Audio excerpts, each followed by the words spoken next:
As I was saying earlier, quite a coup sitting down with the founder of Wikipedia, but brought to the table now is no matter how hard regulators or governments try to restrict, access to information, it's really a futile task, isn't it?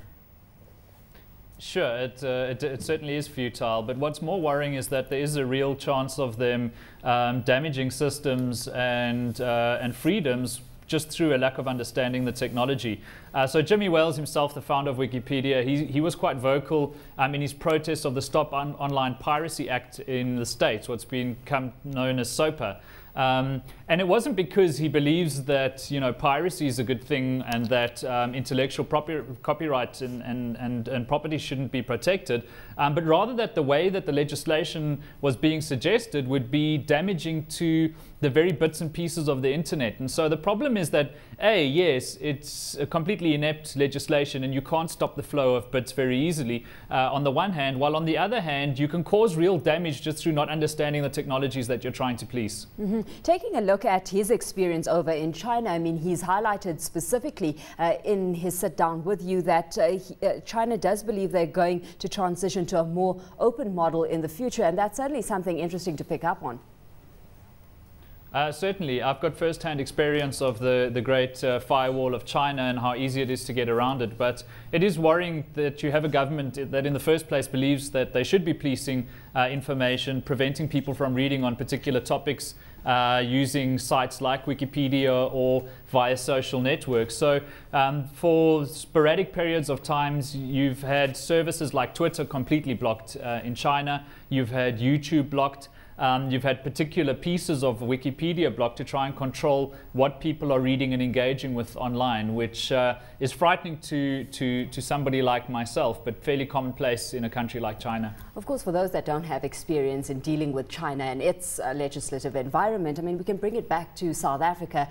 We know the kind of furore that was triggered, and that with the proposed protection of the information bill right here, and especially amongst the journalist community. Yeah, look, I think that there's an interesting dynamic at play there. I think it's I think media has an incredibly important role to play in South Africa at the moment, because there's a lot of issues around corruption, a lot of issues around accessibility to information. But on the flip side of that, you've got a situation where the media is very much in a standoffish situation against government and regulators, and you've seen government trying to get in place things like press ombudsmans and the like. They're trying to regulate what the media is saying, and I think it's quite interesting for me that often the approach has been to it's a bit of a ham-fisted approach. Instead of trying to find engagement, trying to fight the media is not a good move, I think, in the long run, because I think by the nature of how media has changed across the globe, it's not one of these situations where you slap down 600 words and you hope for it to come out in the newspaper the next day.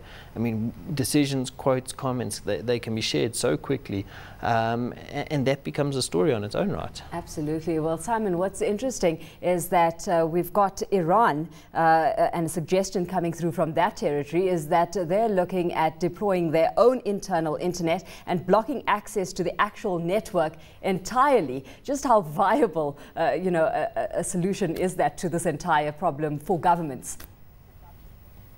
Well, we could talk about the technical implications of creating a domestic network and then blocking off access to the internet. But what's more interesting again is the intent of a government to want to do that sort of thing, and the kind of thinking that is symptomatic of. So it's a completely ludicrous concept. It's technically not impossible, but that's not saying much because nothing is.